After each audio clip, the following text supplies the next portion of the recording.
আমরা স্কুল যাচ্ছি, দেখো তো অনেক দেরি হয়ে গেছে। সরস্বতী পূজা সে তো সবাই জানে। খুব বন্ধুরা, আমরা এবারে স্কুলকে যাচ্ছি, তো একটু কেমন লাগছে।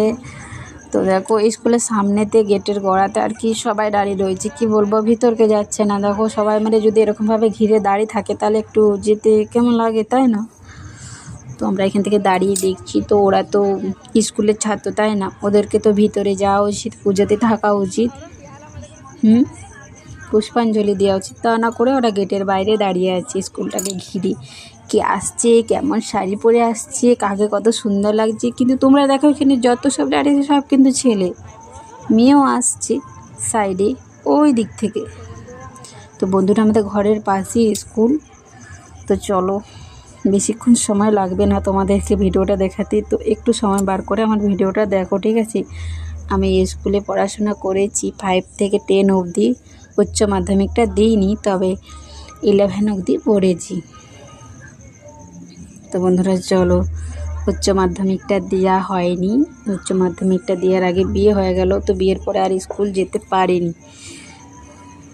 তো বন্ধুরা দেখো, এই 3টে এক ক্লাসে পড়তাম, মানে 3টে ছেলে আমাদের ক্লাসে পড়তো, একসাথে পড়তাম। তো ওরা দেখছে আমি ক্যামেরা করছি, অমনি দেখো ওরা পেছু থেকে তাকিয়ে চলে যাচ্ছে, সামনের দিকে তাকিয়ে পেছু করে আমাকে এমন ভাঁজ করছে যেন আমাকে চিনেই না, কারণ ভিডিও বানাচ্ছি তো।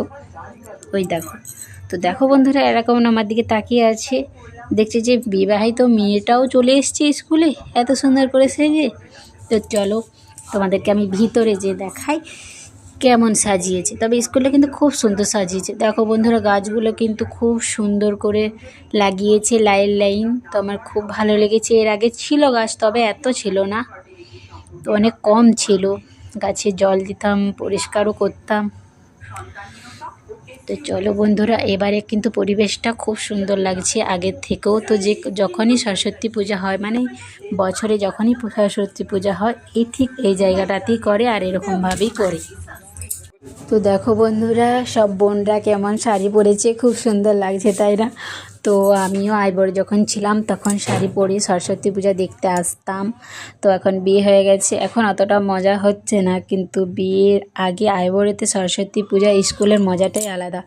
তো চলো, যারা এখন আইবরে আছো তারা নিশ্চয়ই মজা করছো খুব। তবে আমি এক সময় মজা করে এসেছি ওই লাইফটা, আইবর লাইফটা, সরস্বতী পূজায় দেখা করা, কথা বলা, আর কি বলবো।